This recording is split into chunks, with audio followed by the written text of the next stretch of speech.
the path that is in front of Auburn matches up really, really good with. Okay. So I back off the selection committee. I now tip my hat to them saying thank you for this draw for the Auburn Tigers. All right, Stephen Pearl is with us, the associate head coach. That's got to make you feel great that Jim thinks you've got an easy path to I the did not Final say Four. easy. I mean, I know. Good matchup. At least he didn't pick you guys to win it all this I am year. not doing that. I'm not doing that. I did that last year. Thank you, Jim. You made me feel way better this morning hearing that nugget. Thank you. Yeah. No. I'm not going to pick you guys. I did it last year. I left Nashville last year thinking, dang, that basketball team's got great chemistry, got great swagger. They're playing good basketball. They're going to win it all. This year, you go up there and you lose. You didn't win. You didn't cut down the nets. But afterwards, BP was speaking confidence into the guys.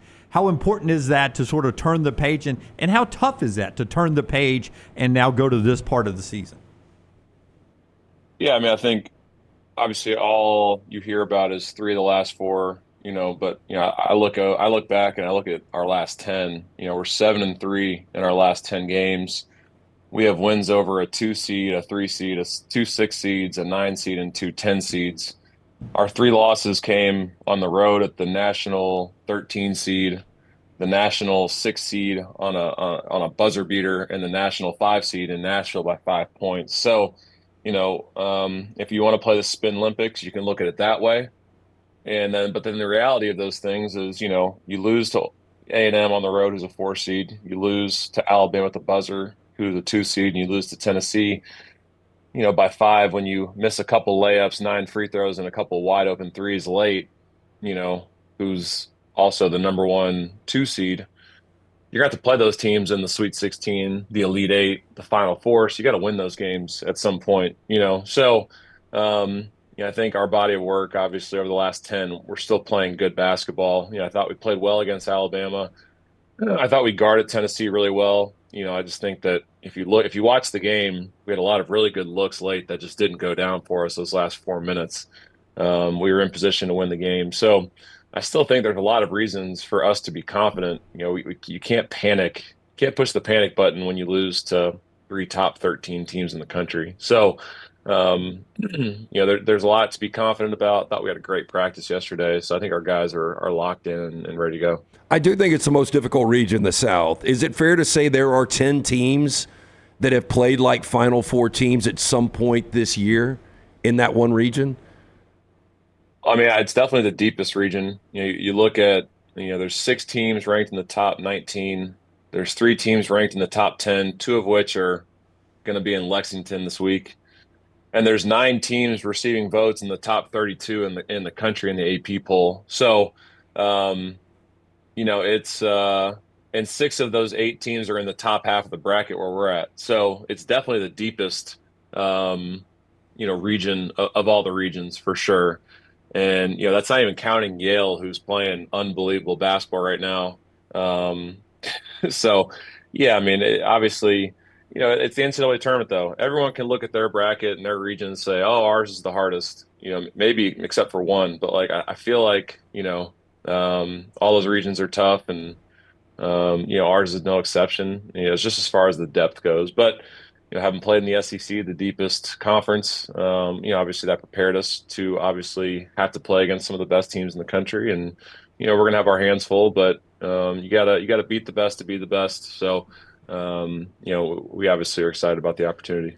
Auburn Associate Head Coach Stephen Pearl with us on the Shannara Hotline. How does the scout work right now? Do you have are 2 people scouting, both teams tonight, and then now you got somebody already pre-scouting both Louisville and Creighton? Is that the way that works?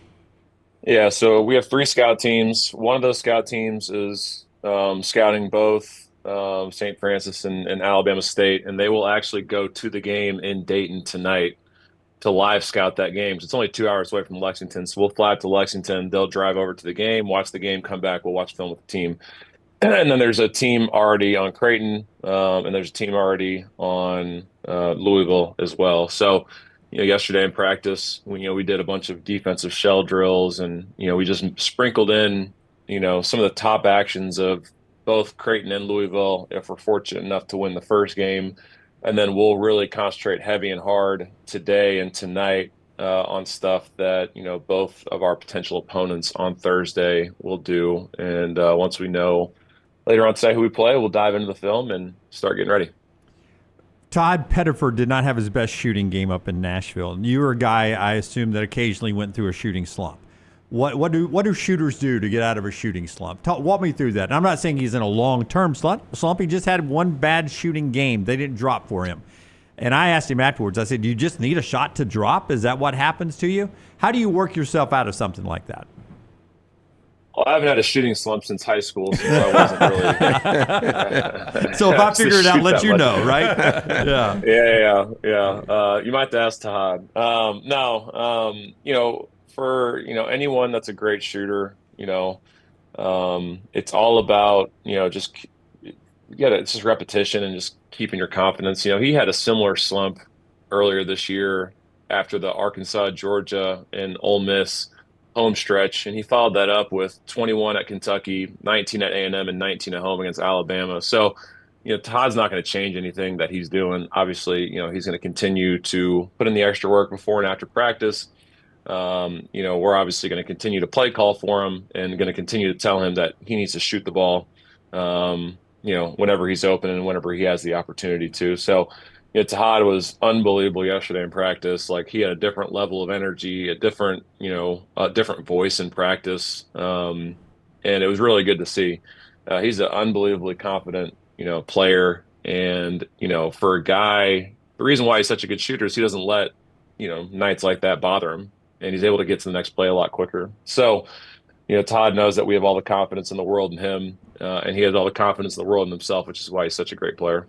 This week is so different than a regular season week, the way it lays out, but you guys have done it so many times. Do you feel like you've got kind of the day-to-day mastered over what the first round looks like, and what does that look like? How does it play out for you guys?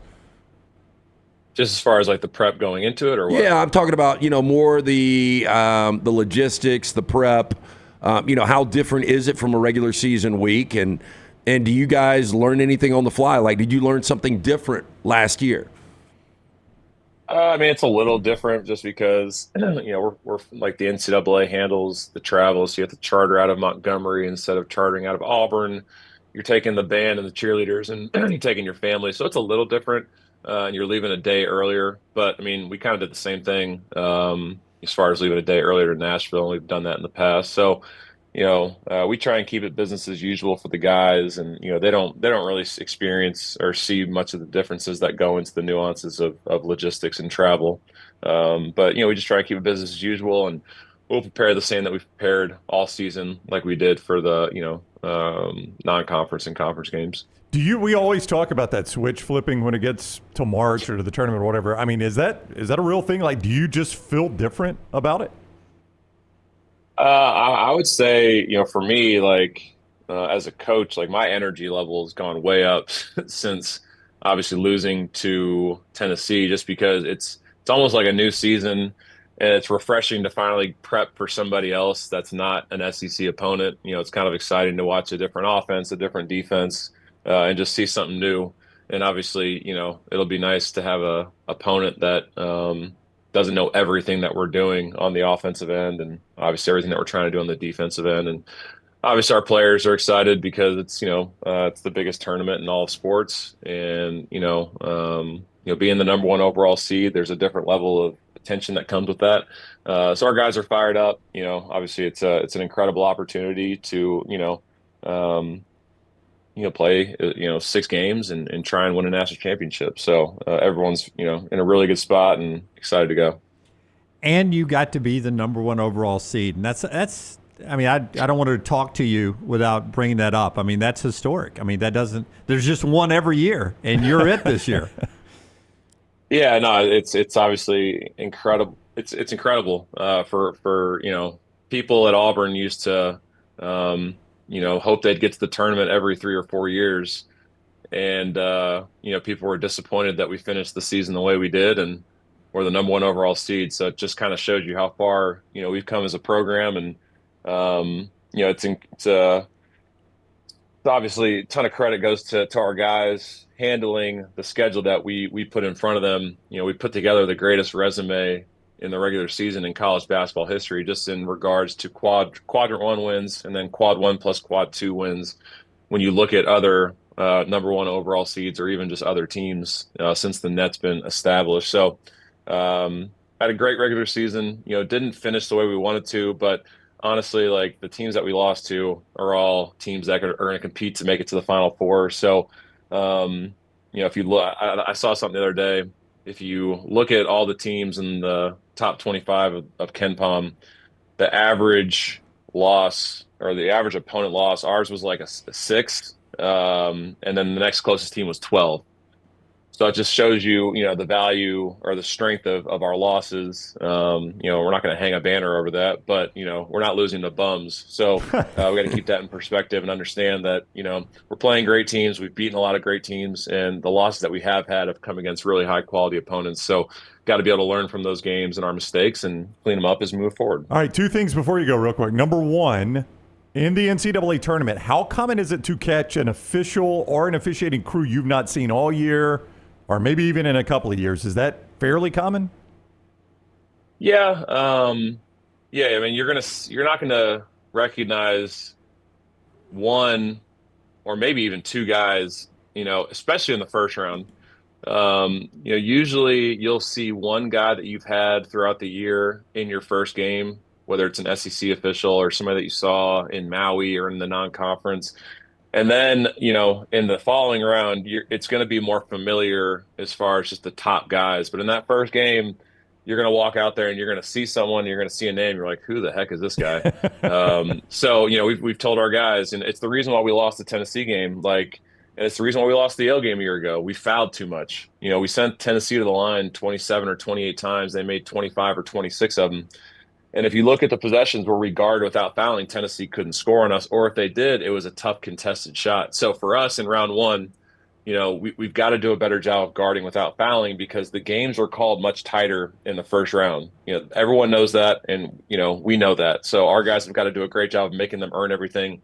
And then as the tournament goes on, they let you play a little bit more because you have more experienced officiating crews that are going to obviously kind of let the games be figured out with the players on the floor. So we got to make the adjustment in game 1 and then obviously adjust in game 2 as we go. All right, and last thing, away from the NCAA tournament, Ryan Miller was named the Murray State coach, but there was a report from ESPN that your name, you were one of the finalists, one of the guys being considered. Personally, is that pretty cool to see? I mean, that feels like to me anyway, it would feel like validation that I've done a good job. That's a really, really good mid-major job that's launched a lot of good basketball coaches.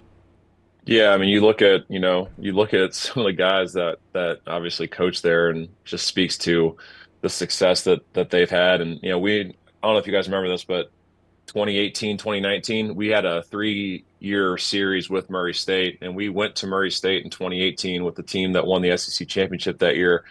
And that was John Morant's freshman year, and that place was completely sold out. And those fans were thanking us for coming and playing that game. And, right then and there, like as a young coach, I knew, damn, like this is an unbelievable job. And now it's in an even better league. It's in the Missouri Valley. So, obviously it was, obviously an honor to have my name mentioned with that job. And, to have, an interview for that job was obviously, pretty special. And it just, speaks to obviously the job that we're doing here, that we're able to get those kind of looks for guys on our staff. So, yeah, I mean, it was obviously, it was good for me to, have my name circulated with that job. And, obviously if we continue to have some success, that'll continue to happen. But, obviously I don't want to leave Auburn. I love it here. I want to be here for a long time and obviously continue to, take this program to new heights. Well, crap, I don't want you to leave Auburn either. So don't leave. Well, we would have still done the weekly Murray State basketball update with Steve. Yeah, well, if he gets offered the Indiana job, he might take off. I'll be on the next round up in Bloomington. That'd be great. That's right. Yeah, it's huge. See, huge that's when I start selling BP on just how great the lake is down there. Spend more time here, Dad. No doubt. I'll still let you come sit on the end of the bench if you want to. Yeah, exactly. Exactly. Hey, Coach, good luck in the tournament. We will see you next Tuesday. Always fun talking to you. I appreciate you guys. See you next week. All right, buddy. Take care. That is Stephen Pearl, the associate head coach of the Auburn Tigers, with us on the Alexander Shinora Trial Attorneys Hotline. See you next week. He's not going out in the first 2 rounds. He's in next week. Yeah, I like that.